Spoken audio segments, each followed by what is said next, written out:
Hey everyone, and welcome to another episode of Exploring Kodawari. Our guest for this episode was John Thomas Burson, aka JT. He's an excellent trumpet player and a new and upcoming composer currently based in LA. He's a really versatile and well-rounded player, and since I've known him, he's always been the type of musician who puts music and artistic expression first. You can read more of his bio in the episode notes, but more personally, JT was a good friend when we were both in grad school, and we played many concerts together in the past, so it was really great to catch up with him. Especially during these weird coronavirus times, it's good to connect with other musicians who are struggling to get by and struggling to have a hopeful view of the future of music and art. In the episode, we talked about JT's philosophy of practicing and teaching, and how he has adapted to musician life during COVID-19. We also talked about his more recent interest in composing music and how he approaches the concept of creativity. You can listen to his music by clicking the links in the episode notes. Oh, and about halfway through the episode, we played a short clip of a new piece he's writing, which actually used a sample of sound from one of our previous episodes. You can click right through to that moment, by the way, with timestamps. We now include timestamps in the episode notes. Some podcast players will allow you to click and arrive right at the moment. Some don't, though, so you can always click through to our website and listen on there as well. Overall, it was a good episode, and it left me with a more hopeful mindset about the future of art, music, and creativity, and how we can adapt to the weird times that we're in. And speaking of adapting, this podcast is my fiance and I's attempt to keep ourselves busy with something positive while our musical endeavors are on pause. So if you're able, please consider supporting us by clicking the support link in the episode notes. You can make a one-time or recurring donation to our PayPal account. Besides the podcast, we're also trying to build a database of articles on the website with the overall theme of staying connected to a larger goal of self-improvement and always being a better human. All right, that's about it. Thanks to JT for coming on. Thanks to you all for listening, and enjoy the episode. All right, John Thomas, Burson. Oh, the ferry. Hey, guys. Good to see you. Good timing. Welcome to Exploring Kodawari, man. So excited to be here, and thank you so much for having me. Let's just start. I usually introduce people a little bit, but can you just say who you are, what path you've taken in music, what the hell you've been up to during COVID-19? So my name's JT. I am a classical musician. I know Luke and Yanka both from Stony Brook when I was there in grad school. And, like a lot of classical musicians, my path has taken a lot of turns here and there. And when I started at Stony Brook and I met you for the first time, in fact, Luke, I think the first time we played together was a Mahler 5, which is a really fun concert. It's really fun to remember that.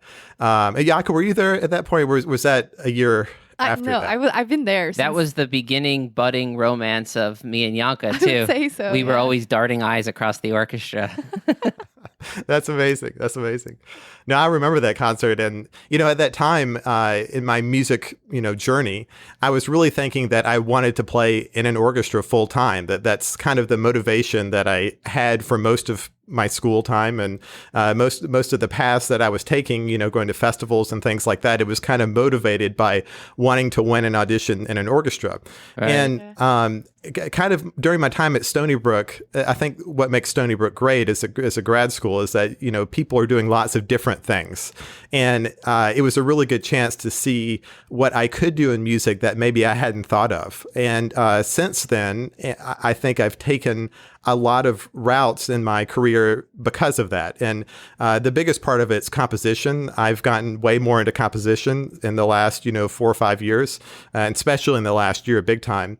But also engineering and engineering aspects of music. I didn't really know that there was so much information around, building a recording or building a film score or right. Any of the digital and, technology elements of music that you might not, cover in school at all. And, over the last year especially, I think I've been developing a lot of new skills. And, during this time of COVID, it's really a good chance to learn new skills. And that's what I've been trying to do. So totally. Yeah. That's an interesting thing with when we started podcasting, I had no knowledge of audio and mixers and what with microphones and everything. And considering, how that can be a confusing endeavor. I can't imagine recording an orchestra or doing the kinds of electronic loops and music composition stuff that you do. We'll get into some of that because we were listening to what was the track I really liked? Well, we'll get into it. I wrote it somewhere down here on my to-do list here. But before we get into your composition stuff, I was wondering, you lived in Georgia, New York, LA. Did I miss anywhere? I think that's about it. That's about right. What kind of cultural differences or different vibes or whatever, however you want to label it, have you noticed? Where have you liked living the most? That kind of question, I suppose. I don't know whether I have a favorite, but I think living in a variety of different places has really helped me grow as a person, which I think is very in line with Kodawari. That I think, some of my self-improvement and some of my maybe the aspects of my personality that I want to grow or develop, or in the aspects of my music making too, I think is very much influenced by where I've lived and the people I've been around. And I'm really grateful for that. It was definitely a little bit of a culture shock going from Georgia to New York. Mm-hmm. And even though that was scary at first, I enjoyed that learning process. And I enjoyed being able to go into the city and experience different music groups that I, never imagined that I would be hearing. One of the first new music concerts I went to, which it was at this place called Firehouse Space, which I'm pretty sure does not exist anymore. I remember going and seeing a bunch of weird music, a bunch of cool music, a bunch of things I really didn't even think could be possible with a live performance, incorporating electronics and spoken word and, collaborations that I thought were weird and unusual, but very cool. And seeing that and being around people who were doing that sort of thing inspired me to kind of develop different aspects of my music making. Yeah, yeah. And was there a shock from New York to LA, or did it feel pretty similar? Probably a little bit of a shock. And probably the biggest part of it was just kind of seeing how the recording industry works a little bit and how the music for film and TV is done. And I'm not going to, claim that I know, even 50% of what there is to know. But I've been around a lot of people who I've learned a lot from, and I'm really thankful for that. And, so were you around that stuff as a player? Like you were playing trumpet in recording sessions for scores and things like that? I guess so. I started getting into some recorded music. I play with this group called Blvd Brass, mm-hmm. and we do segments in the Late Late Show with James Corden. Oh, right. And that's been a kind of a big part of learning how a session works, and going in and recording a bit of music in the morning and then doing it live to tape in the afternoon. I had never done anything like that before, and I didn't know that that's the way it was done.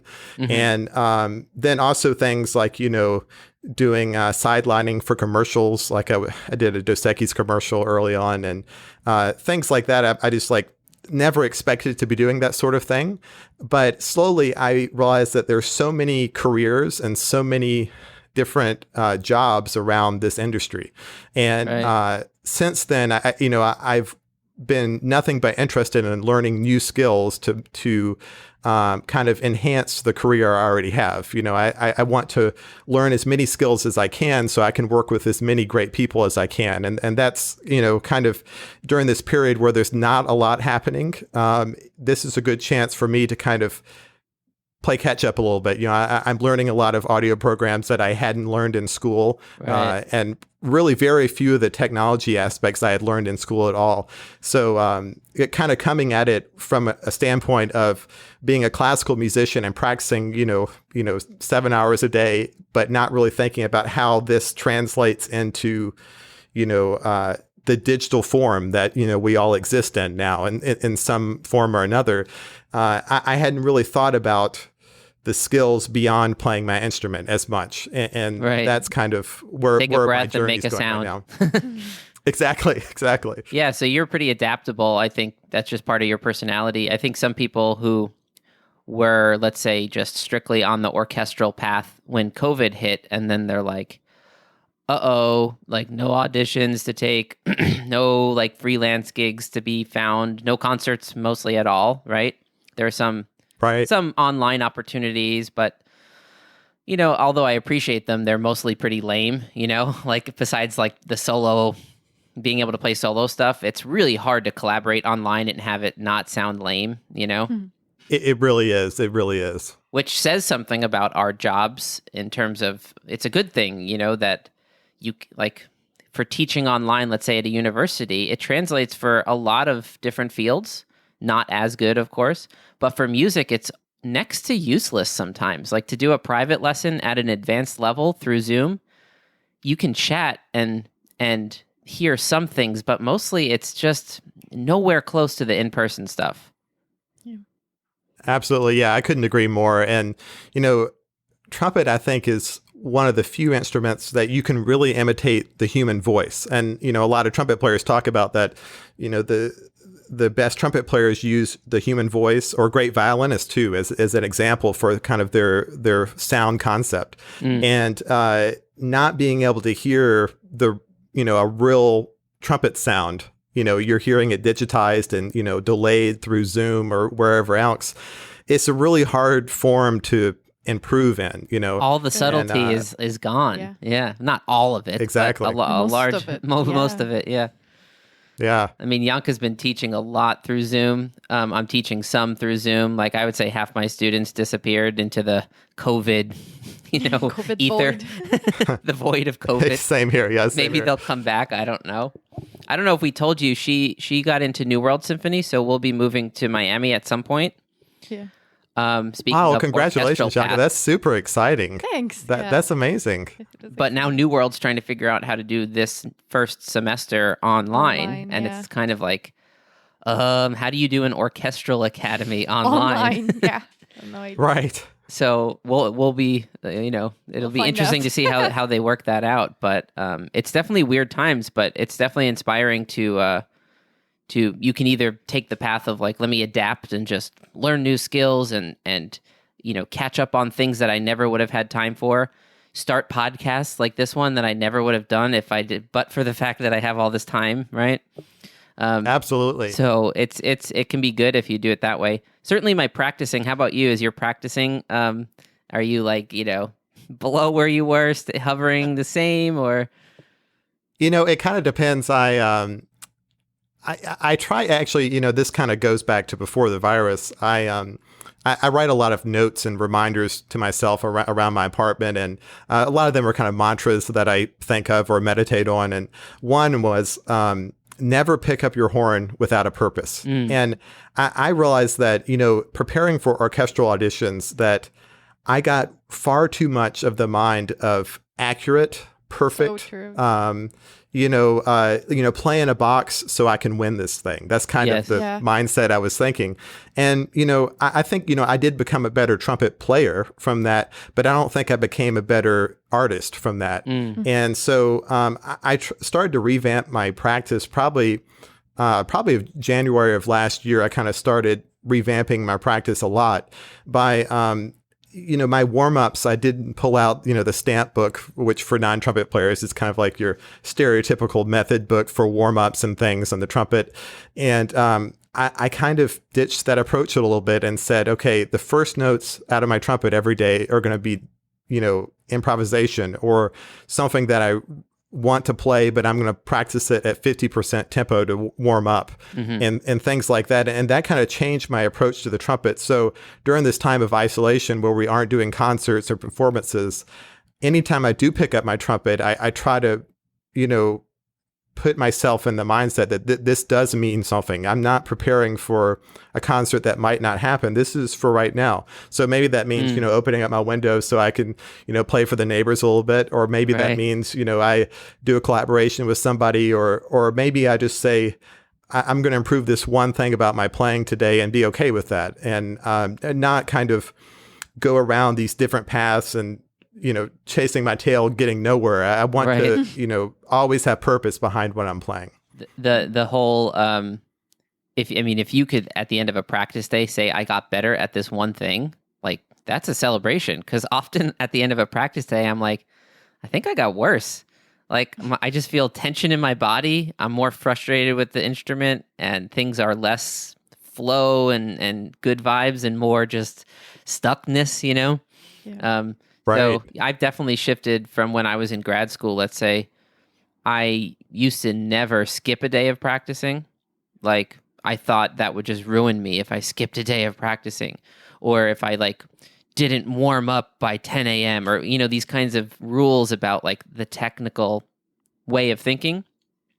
And I've become much more of like a whatever approach to that. If I skip a day, I mean, I didn't practice yesterday. I'm sure when I pick up my horn later, I'll think of a beautiful melody I want to play and it will be fine, because my mindset is more just not caught up in the details and stuff. I think that's a shift that just happens when you get older, I suppose. Or just maybe Yeah, I could further from definitely see school, that. right?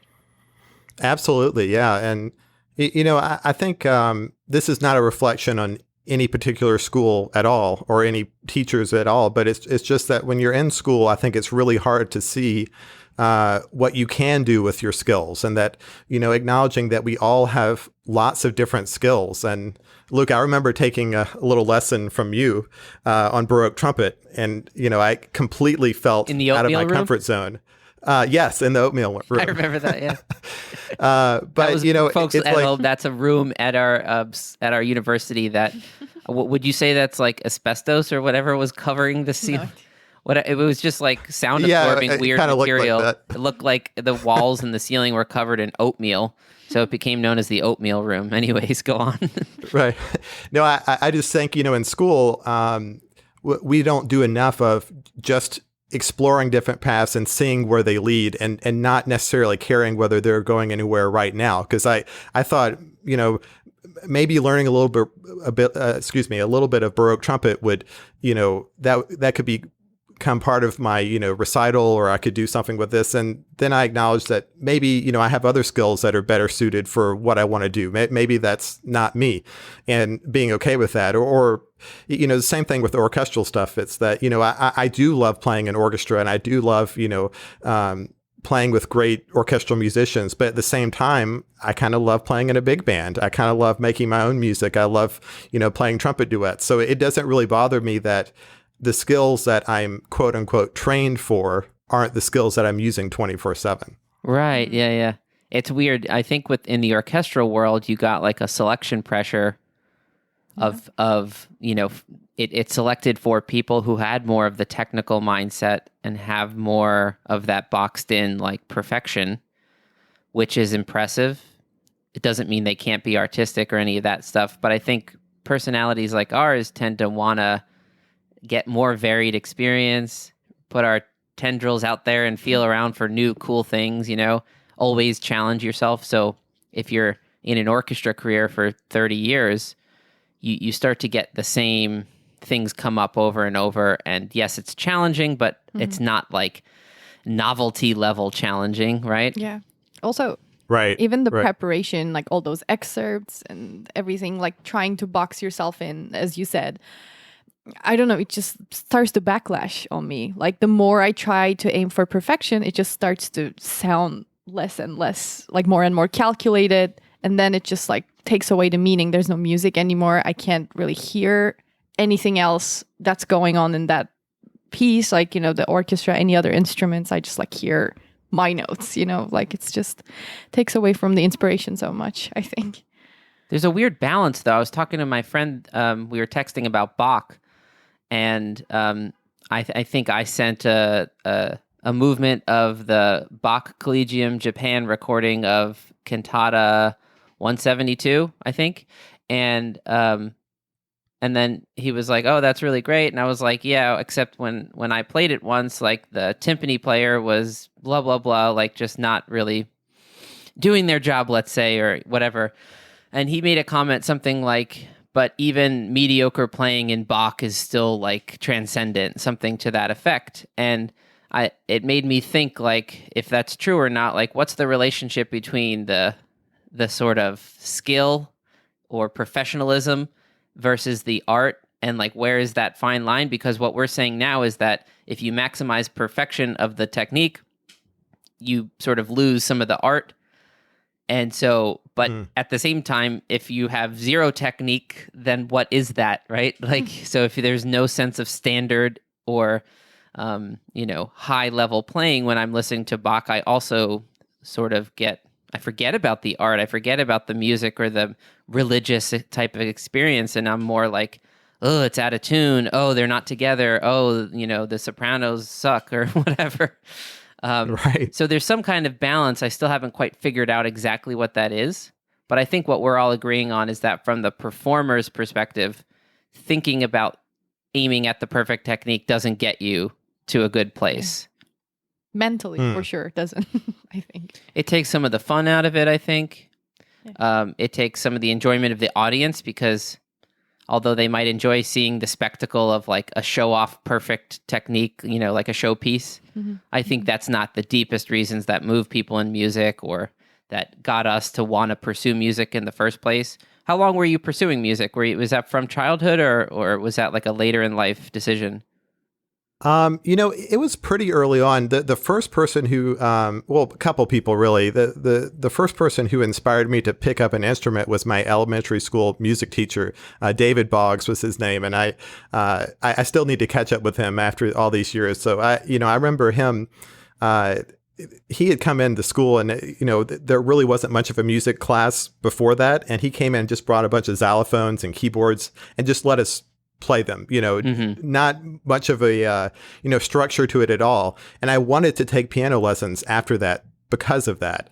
And it was kind of that, pure creativity, that there was no structure at the beginning, but just, letting everybody explore sounds and be interested in making sound. And that was really inspiring to me. And since then, I guess, soon after that, I found my dad's cornet, and my dad played cornet in high school. And I started taking the cornet to piano lessons, and I knew that's when I should start playing trumpet and not maybe piano. But I am thankful for all those years playing piano too. Anyway, but, From then on out, I knew I wanted to be a musician. There was no doubt in my mind. And at the beginning of the virus, I have to be honest, like I was like, is anyone going to be able to have a career in music after this? And I just was really depressed about it, and I was like, how is anyone going to have a career after this? And, having time to kind of meditate on it and think about what music really is, it was no question in my mind that I want to find a way to continue in music. Yeah. There's no, and I realized that I need it as much as the people I play for do, and regardless whether people enjoy listening to me play or perform my music, I recognize that it's an important part of my life that makes me a better person, a more thoughtful citizen, and I think that's why I continue to pursue music. And I think the idea of Kodawari is that you will never get there. You're working toward perfection, but you will never get there.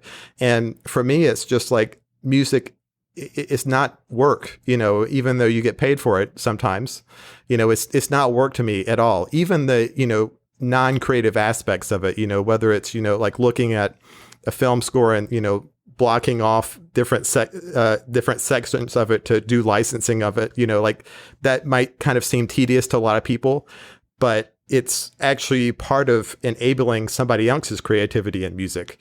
And, you have that bigger that's picture. What I enjoy. Yeah. Exactly. Yeah. When you know what you're aiming at in the larger sense, all those like nitty gritty details are just part of that, right?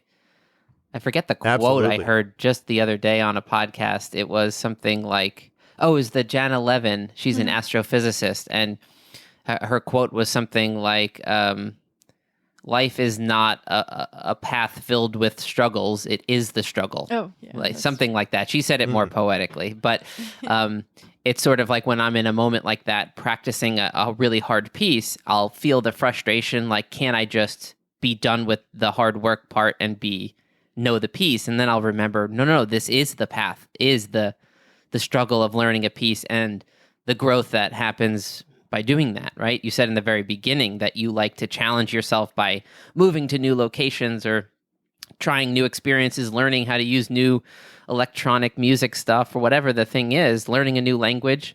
I just think I love the kind of people who like to throw challenges at themselves because they know that they'll meet those challenges and then grow, right? Absolutely. Absolutely. So what about with teaching? Have you done a lot of teaching, private lessons or otherwise master classes? Like, what's your relationship with teaching been? So I was doing a fair amount of private teaching really before the virus. I do have some online students right now, which I desperately want to get back to in person when it's safe. But, I've had a good studio of students at South Pasadena Music Center is where I teach. And I've also done some classroom teaching around LA, which has been very rewarding. In fact, one of my trumpet classes this past year, I had just kind of gotten frustrated with some of these band books that we have that, to teach, classroom lessons. Some of them are so lame, aren't they? Exactly. And actually, one of the students told me, I was like, is there anything in this book written more recently than 50 years ago? And I'm like, probably not. And there's probably not anything written more recently than like 150 years ago. So anyway, I started doing some arrangements for my class and doing some backing tracks for them to practice with. And honestly, that helped me learn technology more, with, recording and mixing and things like that. Putting together backing tracks or things that they could use for a concert, that was kind of a little bit of a window into building more skills. So even though, it seemed like, okay, I'm getting paid this amount to teach this lesson, it's actually more than that. I can create some amazing tools for these kids to use, but at the same time, I'm building more skills too, and I'm becoming a better teacher in the process. So it's like a never-ending cycle. And you never know where it's going to I really enjoy that. End up, right? Like you could compile all of those arrangements and backing tracks and come out with a book that someone like me would buy for their students because, I'm totally bored with the kinds of books that just for people that aren't, musicians or music teachers, a lot of the times we don't get to really choose what the students are working on because someone else has given them a book, let's say from their school, and you're not their like main vibe. Like they're kind of checking in with you for lessons and you're just kind of helping out. As far as the parents know, they hired you as a teacher to help out their kid do better in band because maybe the band teacher wrote home and said little Bobby's like really not doing well or something. So it's usually these boring books with no, like the musicality is not really musicality, it's musicianship. It's like, this is piano, this is forte, this is getting louder, this is getting softer, this is a short note, this is a long note. I like the distinction between musicianship, like the skills of how to be musical versus musicality itself, which is something, more ethereal. You can't quite just define it with like, oh, this is staccato versus legato or loud, soft, whatever the thing is. All of those books seem to miss that thread. I'm not saying it's easy to do. I've never tried it, but are you thinking of making it into a book sometime? Potentially, and I do have a Google Drive folder that, Luke, I'd happily share with you and your students. I've just been recording a bunch of duets and, something for them to practice with other than, just listening to the same sound in the same room again and again. And, sometimes if they ask me for a solo or something, I work on that specific solo. Like I had one student who wanted to learn the film score from Chinatown, an adult student, I should say. And he really liked Jerry Goldsmith and a lot of great film music and a lot of great movies done by Jerry Goldsmith. And I just did a little arrangement of Chinatown with a backing track and sent it to him. And even though it took me like 2 hours to put that together, I got better as a trumpet player and as a teacher, and it helped him, grow as a student too. So absolutely, the short answer is yes. I'm looking to maybe compile those in some form in the near future. I think that would be a great idea, especially now. Like, those books that do come with like CDs in the back, and everyone's like, I don't have any way to play this CD. Like, right. Like CDs are when I was growing up, cassette tapes were one thing. And now CDs are what cassette tapes were. Nobody really, unless you have like the equipment, if you happen to have it, nobody can play a CD. I mean, this very laptop we're zooming on right now doesn't have a CD insert, whatever you would call it. I have no idea. Yeah, same here. Actually, I lost my CD drive a while back, so if I ever need to do anything with the CD, I guess I have to get a new one. So Compact disc. So what would you say is like your main mission when you think of yourself as a music teacher? As a music teacher, I'm trying to find a way for music to be part of the student's life, whether that's, pursuing music professionally or just having music be part of their life in a meaningful way. And I think, when I first started teaching, I was, basically what we were just talking about, notes and rhythms and things like that. Those are kind of meaningless in the grand scheme of things. Maybe that would help somebody win an audition or something like that. But at the end of the day, music should just be part of their life, and it should be something that they enjoy doing. And even if that's not playing trumpet, if I find a way for them to become fascinated in certain kinds of music because they learned trumpet in my class, 10 years ago, looking ahead in the future, like I don't expect a lot of my students to pursue music as a profession. And actually, music is not beholden to anyone to make money, and any art form, I don't think is beholden to anyone to make money. I think in its purest form, it's sincere and meaningful. And whether you make money on that or not is another thing. But yeah, I think the power of music goes far beyond any market or any time and place. And I really, there are a couple of people that are really inspiring to me. One is Justin Vernon from Bon Iver. He talks about that we really are only beginning to understand what music is. Like what in the world is music? And you could slap any definition you want to on it.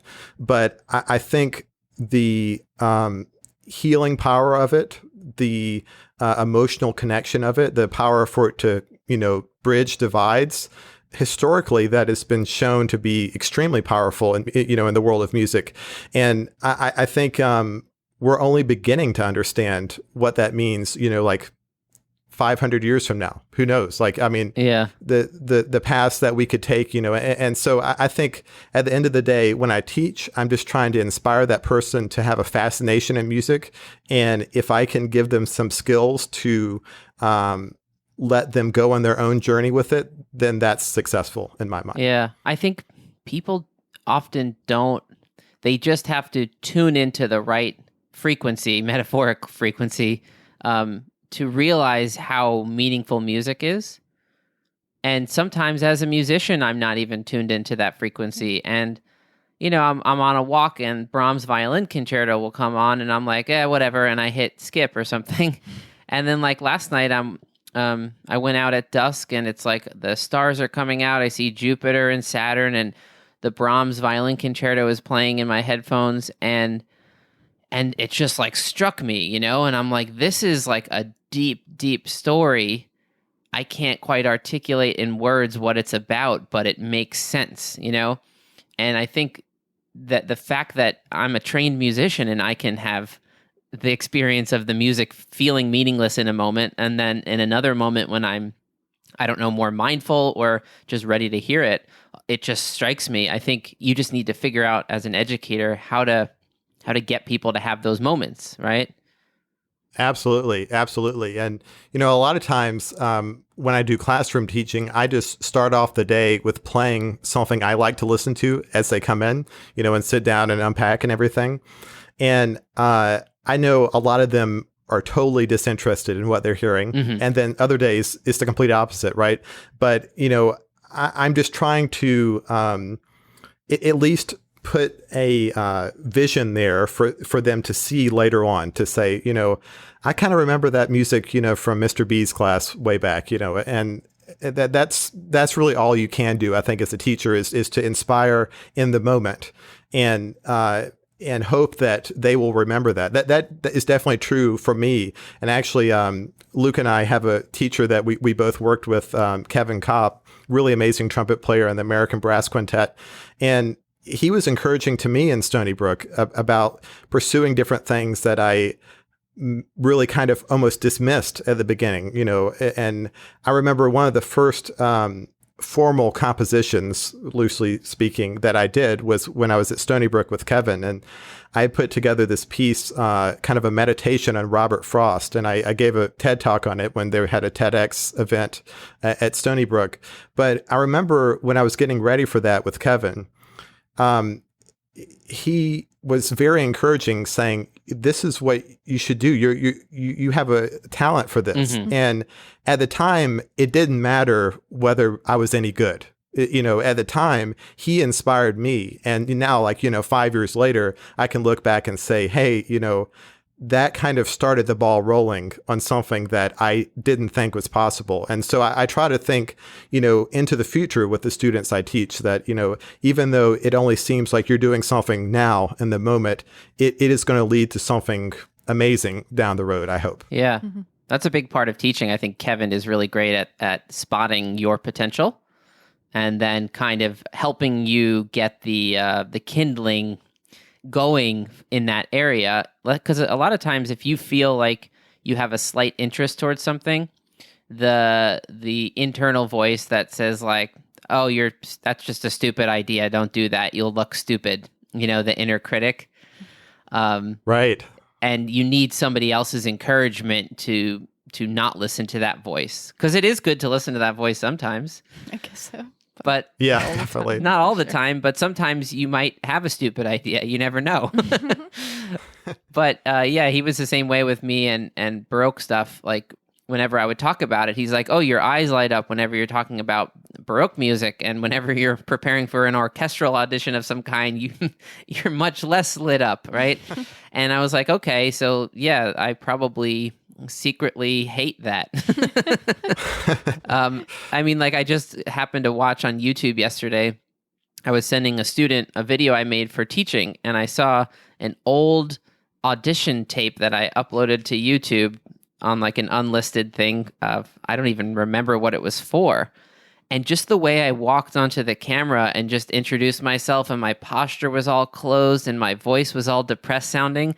Just, I think in that mindset, there was no sense of like, this bigger, like what you're talking about and trying to inspire in students, like the magical bigger picture thing of music. Well, it's like, and I don't connect to that person almost at all now. And when I play Baroque trumpet, I sort of don't think technically like that, because every time I do, it doesn't work anyways. So yeah, there's something there.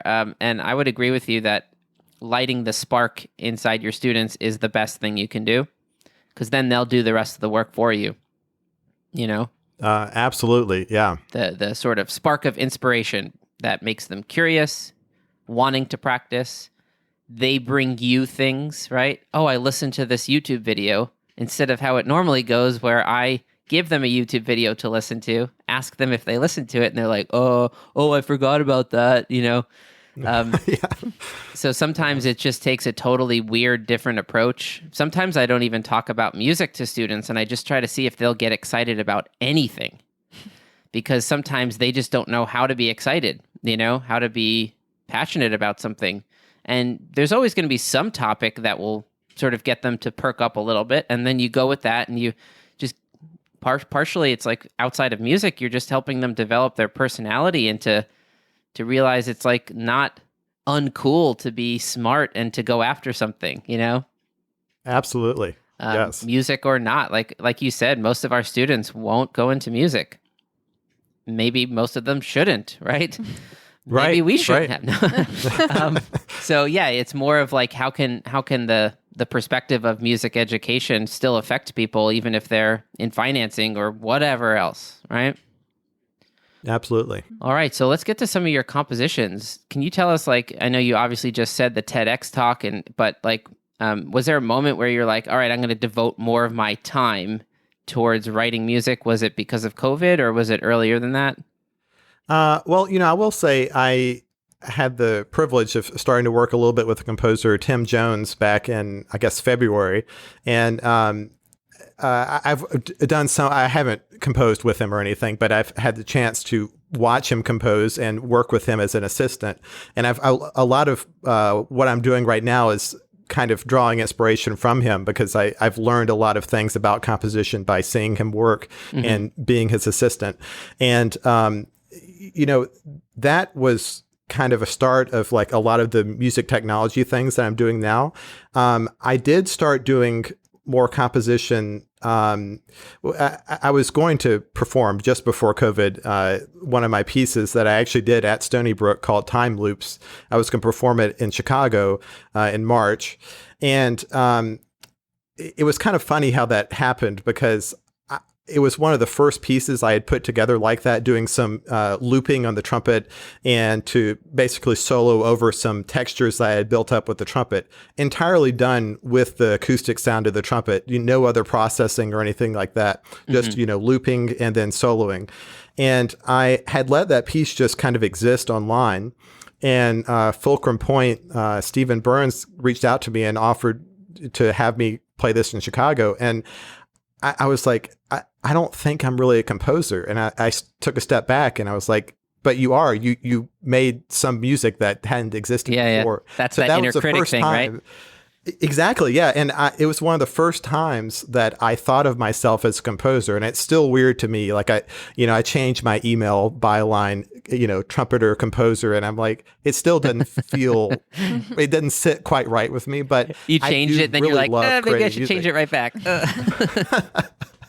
But, at the end of the day, I just like making sounds and I like helping other people enable their creativity. So whether that's, being a mixing engineer or doing music editing type work, I really find enjoyment in doing that. Actually, I did prepare a little 20-second demonstration that I'd like to do for you guys today. Oh, do it. And so I'm going to drop to you here. This is about a 20-second track here. And I'm going to let you just listen to it first. And then there's a second file that I'm going to send you that that I think you're going to find interesting. So here we go. All right. So tell us about this first one we're about to play, or do you want us just to play it first? Go ahead and just listen to it first. Actually, go ahead and listen to the clip first, and then listen to the second.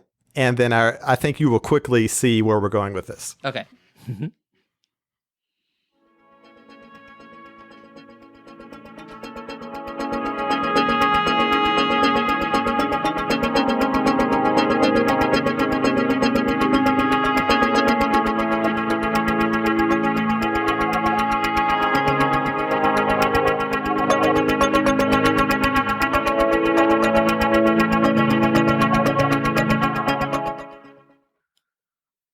All right, so that was the first clip, and now play the sample source? Yes. I'll kind of take my coffee cup and I'll accidentally, with, my little coffee stick, go. So what I made an instrument with Nathan's tapping on the coffee cup. So if people don't know or haven't heard the earlier episodes, composer Nathan Hudson was on early on in the podcast, and I listened to him talk about his music, and he was demonstrating kind of everyday sounds, talking about different sounds you hear and how that segues into making music. And he taps on his coffee cup on the podcast. So what I did is I took that audio file of him tapping on the coffee cup, and the chimes that you hear, which is the ostinato, the continuous rhythm in the background, that is that sound. So I made it into a sample and made an instrument out of it. The cool part about it, in my opinion, is that there aren't any other instruments in there that I downloaded or got from anywhere else. It's all samples I made with my trumpet, piano. Some of the percussion sounds are me tapping on a Harmon mute. And I built all those sounds myself on Logic. And kind of let me segue this conversation into like, the technology is really an equalizer. It gives people tools to do what they want with the sounds they hear. And, you might say, okay, how can you create like amazing music without a fancy instrument or, any of these things? Well, with a laptop and some basic or free programs in many cases, you can make a lot of really cool music.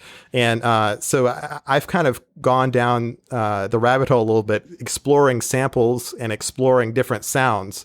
And especially in the film score world, there's so many different sounds that people create that are totally unique. And I think that is part of our future in music, that, combining sampled instruments with live instruments and building patches that can be used in live performance. I think that's a big part of our future as makers of sound.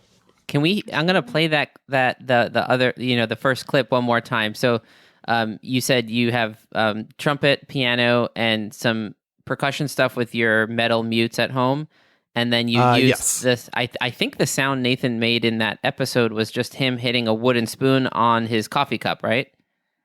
I think so. Okay. And I think I know which spoon he used. It was a simply pressed coffee spoon, which I have too. It's a beautiful spoon. All right. So here's the clip one more time.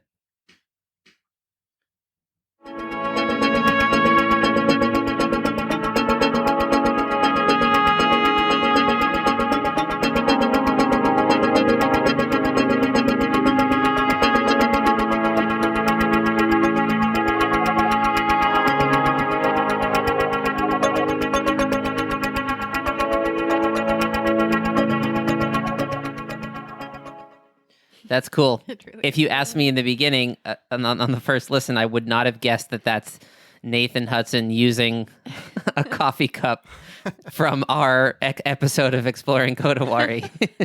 Well, and I don't claim to be a master at making samples or anything like that, but it is a skill that I've learned in the last year that I didn't really understand at all to begin with. And there are also so many different sounds that I think have yet to be heard. And it kind of gets back to my point that we still don't really know what music is or what it can do. I think the power of music is, we're only seeing like 10% of it right now.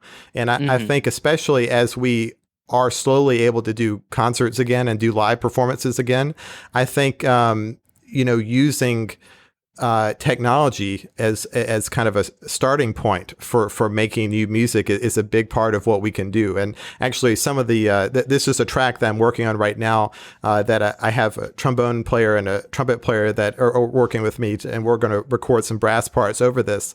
So it's only kind of like the starting point for making something bigger. Right, and you can layer things, right? So you start with, I guess my question might be, what's your starting point for something like that? In this case, was it the coffee cup sound? And you just thought, let me just show, like, I can incorporate this into a piece, and you're going to see where it goes. Like when you first embark on trying to create a new piece like this, is it more of like you see the fuzzy big picture in your head, or are you just kind of exploring and seeing what happens and turning back a little bit, going a different direction, turning back, like, or both maybe? Well, that's a good question. I think seeing some professional composers work and trying to, get my skills in a place that maybe one day I could, be a professional composer, quote unquote, for whatever that means. A lot of people use their digital audio workstation as kind of a working template for creating whatever they want to. And it's kind of like, it's an interface problem. It's like, you hear a sound in your head and you want to make it. And how are you going to get that sound from your head into somebody else's ears? And the great thing about having audio files in a digital form allows you to move them around, and you can save 10 different versions and make them totally different, and then pick your favorite one or pick different aspects of them. And, I listen to music with as open of an ear as I can. Actually, kind of deviating a little bit from the technology aspect of this is that I've realized how hard it is to not be influenced by the music we listen to. I mean, it's a great thing to be influenced by the music we listen to, right? But, to sit down with a blank page or a blank screen in the computer and say, I'm going to create a piece totally from scratch, that's really hard to truly make it from scratch, because we have so many different influences and different ideas in your head. And so I think I really didn't do any type of meditation until about a year and a half ago. And taking time every day to actually meditate is actually very helpful for having like a clean slate as a musician and as a composer. Another thing that, again, like a little bit of a weird tangent, but I started doing sensory deprivation therapy in October. Wow. And doing that, like my brain is often very chaotic, and I often have trouble focusing on one thing or sitting down for 2 hours and actually, getting focused work done. And I started realizing that if you do allow yourself to start with a blank slate and really clear your thoughts and really be mindful, you can make some sounds and some ideas that you didn't realize that you had. And Right. That's been a big part, I think, of my journey through composition. Like you clear out those preconceived everything. I know what you mean. Like sometimes I've been doing a lot of writing over the past year, not music, but like articles and stuff. And it's a really intimidating feeling when you see the cursor, blinking at you with nothing there yet. And sometimes, you write a sentence and you're like, was that me?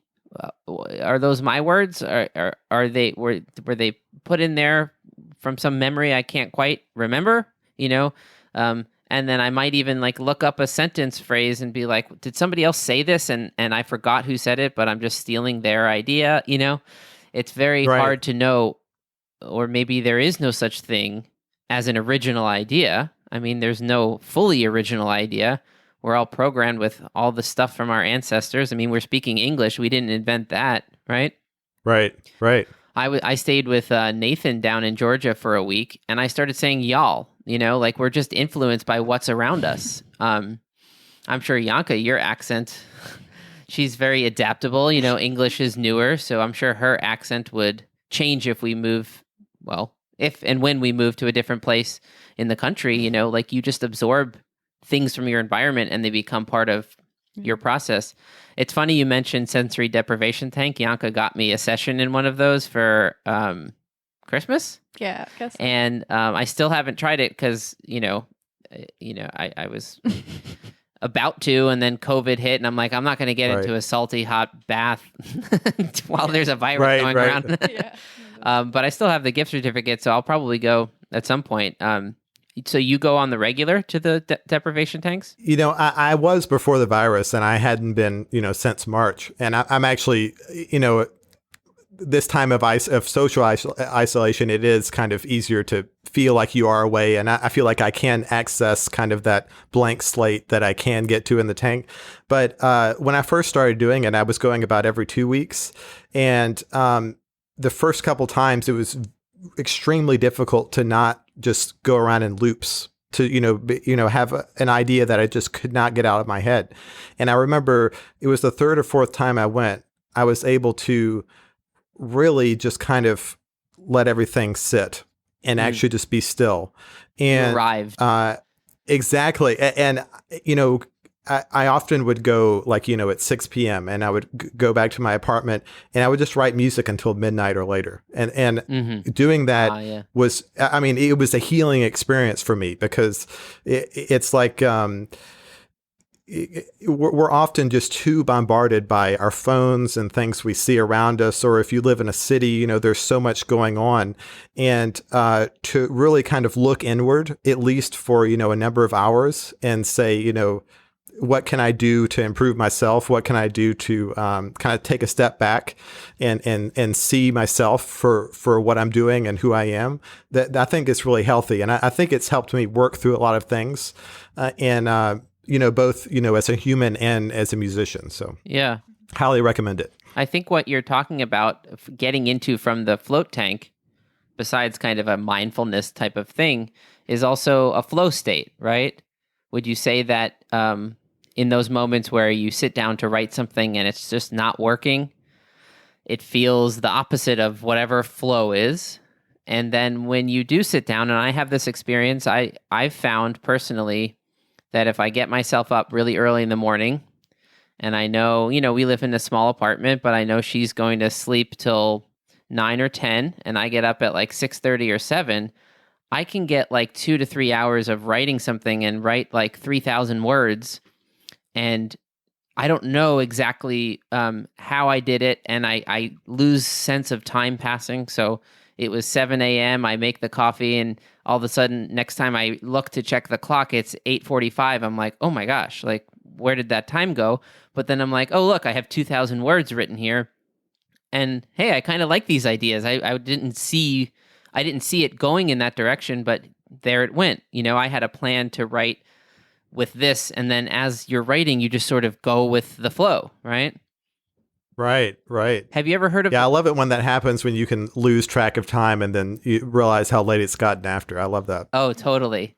And I guess it sounds like you got into the later night vibe where, I mean, you can realize it's 2 a.m. because you're never going to be late for something if you do that. At some point, you'll realize I didn't go to bed. But Right. And I have done that. I have worked on a piece all night before. Actually, kind of a side note, I was just looking for projects at the beginning of COVID. Like I didn't really have anything on my calendar, just kind of dropped off, and I was just teaching lessons basically. And I was just kind of looking for a project to keep me motivated. And the folks at Spitfire Audio at the company in the UK hosted a competition where you scored a scene from Westworld, the HBO show. Oh, we just watched that this Yes. morning. I was going through your YouTube channel showing her some stuff. Yeah. Oh, cool.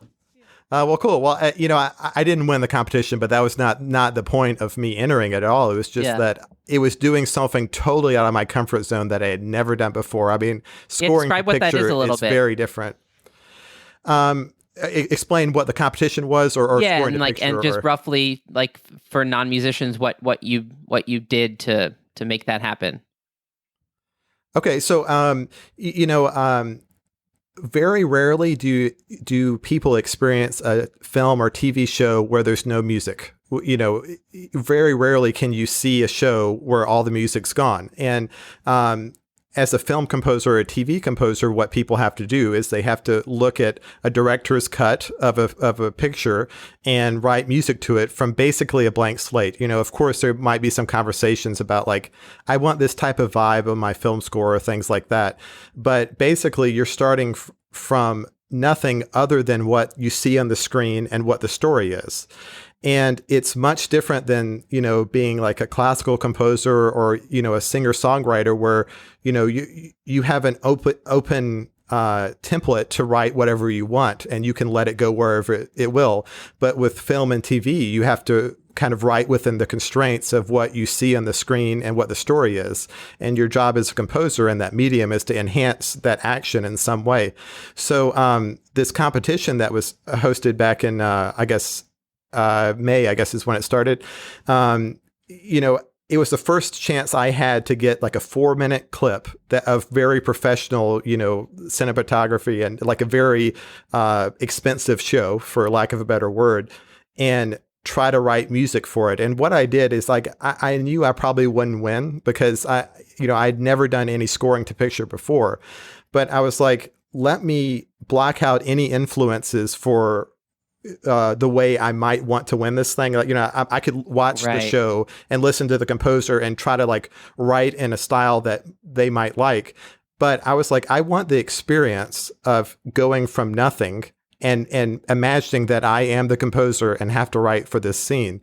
And it was much more difficult than I ever expected. And I worked for way longer than I care to admit on it. But, and I had like, probably like 30 different versions of it. And then, different versions within that. And I could go back and watch it and probably not be happy with, 80% of it. But that's not the point. It's like I grew through that process of doing something that was completely out of my comfort zone. And now the pieces that I'm working on, like what you just heard with Nathan's sample and what I'm working on right now is those skills come from me being able to spend time and get out of my comfort zone and something like that. Totally. It's funny you say this was one of the questions I had written down to ask you about creativity. And have you heard of the concept of constrained creativity? I guess I've heard that term in different forms, but kind of explain what you mean by that. So the idea would be basically what you just said about doing this Westworld competition and the fact that you're scoring for a very specific scene that's already laid out. That's your constraints. And it's the constrained creativity is the idea that the birth of creativity is the constraints. if you have no constraints, there's no path that is to be taken. Like everything is you have everything and nothing, right? So within tonal music, if you're Mahler and you're writing a symphony, your constraints are the language of tonal music that you exist in. And then sometimes you create new paradigms and you break down boundaries, and that's what's interesting. But there's always some constraint, whether it's time or fitting the specifics of a TV show or a movie scene, right? And it's within those constraints that you have to find solutions to make it work. And those solutions are the birth of creativity.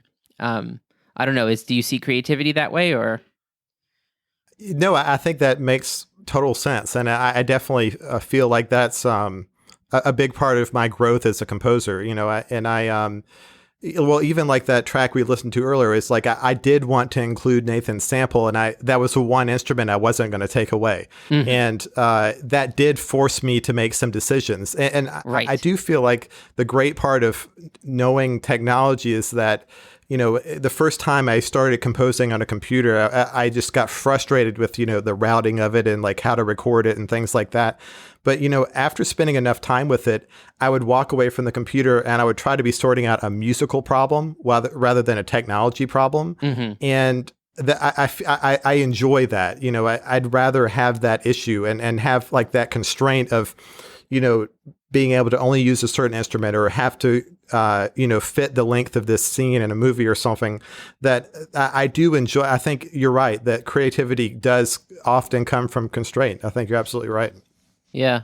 And even we mentioned this, even though we didn't explicitly label it as this, you were talking about learning a violin concerto, and that, we have constraints of, we have to play the notes and the rhythms more or less, yet how do we be creative and musical on top of that? That your constraint is whatever it is. If you're improvising in jazz, then you have less constraints in terms of what notes and rhythms you play, but you still have some constraints. And if you were to wander and be creative without any constraints, I'm not even sure what that would be exactly.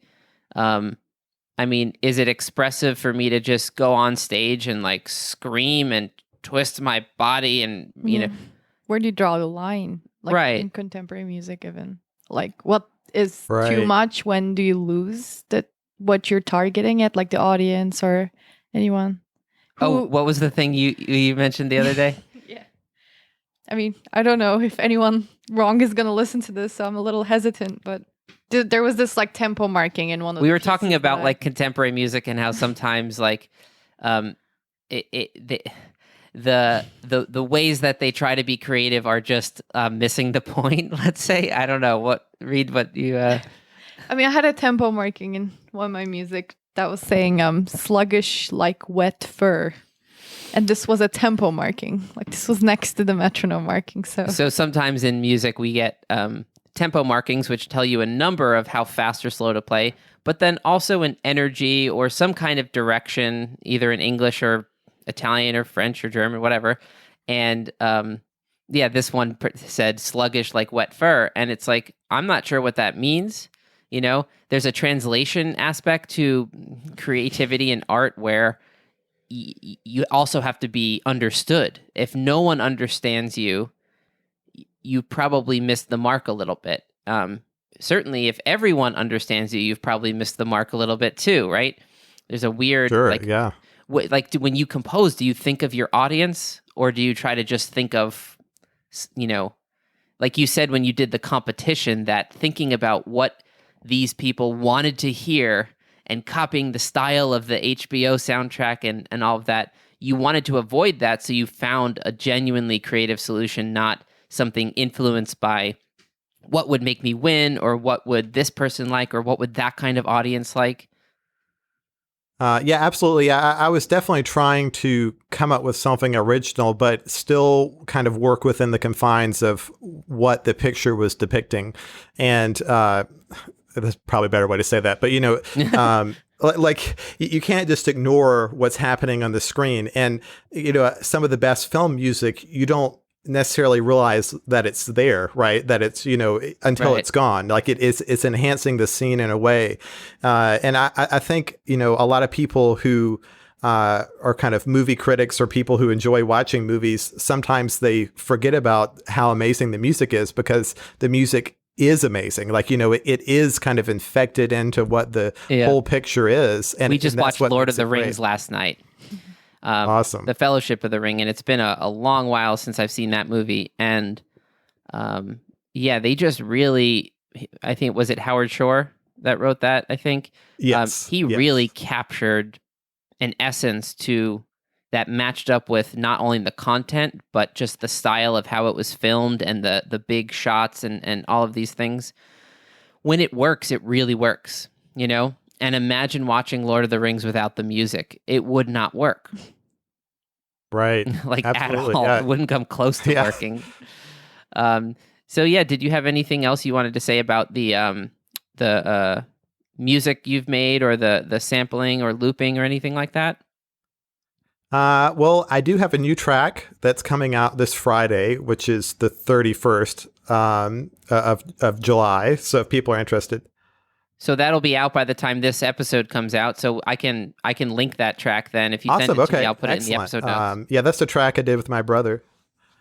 Well, thanks so much, and I've really enjoyed chatting with you guys. And I think your podcast is a great thing for the world right now. I think we're all kind of being introspective right now, and thinking about who we are, even though we're all everybody's going through something right now, and there's no denying that. But I think it is the good part about it is that we can all kind of look in and chat like this and talk about Right. what we're doing, and I think that's a great thing. And adapt to it and connect and stuff. We have bonus questions though, so don't Okay. hit stop too fast here. All right. So if you had like a short piece of advice for a young music student, let's say just about to embark on undergrad, going in the performance area, or maybe starting their master's or something we did years ago, what might that advice be? Well, I think, if you're considering getting a degree in music, I would consider what you love most about music and what really attracts you to music so much, because it might not be the most obvious thing. A lot of people have certain careers in music that they almost fell into by accident. And a part of the reason for that is like we it's hard to have that bird's eye view of what we want to do. So I think find what inspires you most, whether it's a technology aspect of music or playing a certain style of music or doing live production, any of those things. Like there's paths that you can take in school, or even if you don't choose to major in music, like there's things you can do to develop those skills. So, there will be jobs there that might not exist even now. Yeah, so don't corner yourself too much, right? Absolutely, yeah. Don't be like, oh, this is the path someone else put me on, and I must take it. But yeah, be very open. And then when you find something that's interesting, you're going to lose time as you get older. Coronavirus situation aside, you won't have as much time to explore learning a new language, getting good at chess, or something in music specific. Like while you have the time, just explore things and build skills, because you never know when you'll use it in the future. Yeah, I agree with that. Absolutely, yeah. Totally agree. So, what's a movie that you think everyone should see, and why do you think they should see it? Well, a movie that's been on my mind recently just for the music is Blade Runner. And I really love the soundtrack to that, mostly because it was one of the first movies that used that much synthesized sound. It's basically just Vangelis, right? He basically did the whole score with a Moog, and like it's really cool.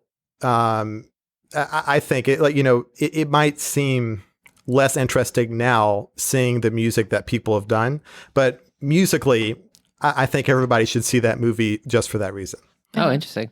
I don't know if I've seen it. I certainly have seen scenes from it, but I don't know if I've sat down and watched the whole thing. There was like a new... Yeah, if you listen to that on a nice sound system, it's really amazing. Oh, we should.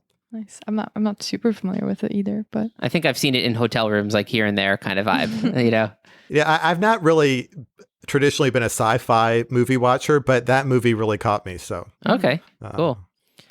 When you look to the future, what's something you're most worried about? And then on the flip side, what are you most excited about?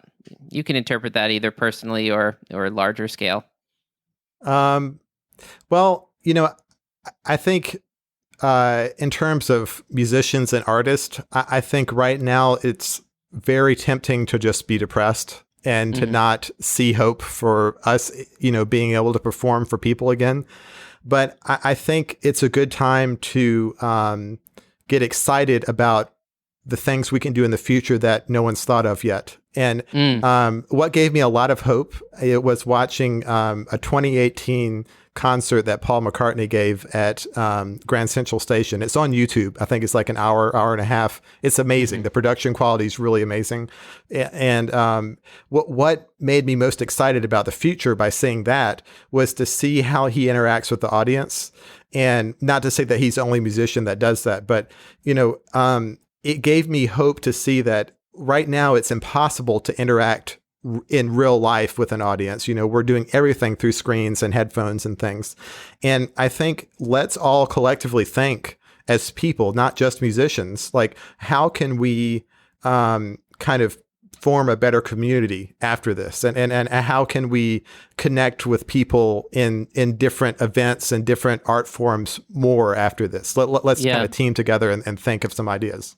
Yeah. I like that. I like the concept of there's the known unknown, and then there's the unknown unknown. Like, so there are things we know we could do in terms of like the future and art and music, and then there are the things no one's ever thought of yet, and that's pretty exciting. I mean, imagine trying to explain to somebody from, the 1980s what a podcast is.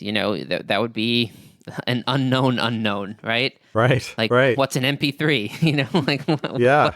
What's file hosting? Like any of that stuff. Cool. Well, I think that about does it, man. Thanks for coming on. This is a lot of fun talking with you guys. I really enjoyed it was good this. to catch up too. Thank you. Do you have any websites or social media things you want to plug before we well, you can find me on my website. It's johnthomasburson.com. But my music is on all the streaming platforms. I just recently started getting on the streaming platforms. So you can see more and more from me on Spotify and YouTube Music and Amazon Music, all those. And then just YouTube, I have some videos there and some educational videos there on YouTube that I hope to add to in the near future. So. Oh, cool. Yeah. And definitely let me know about that. The trumpet teaching stuff. I'll definitely check it out and try to guinea pig use it on my students and let you know how it goes. Absolutely. Well, sounds good. All right. Thanks, man. Thank you guys. Talk soon. All right. Thanks for listening to this episode of Exploring Kodawari. If you enjoyed it, we hope you'll consider sharing it on social media and with friends.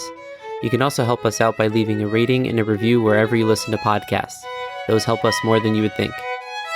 And if you'd like to help us out in a more substantial way, consider going over to our website to make a donation through PayPal. Links are in the episode notes for this. You can do this as a one-time donation or a recurring monthly donation.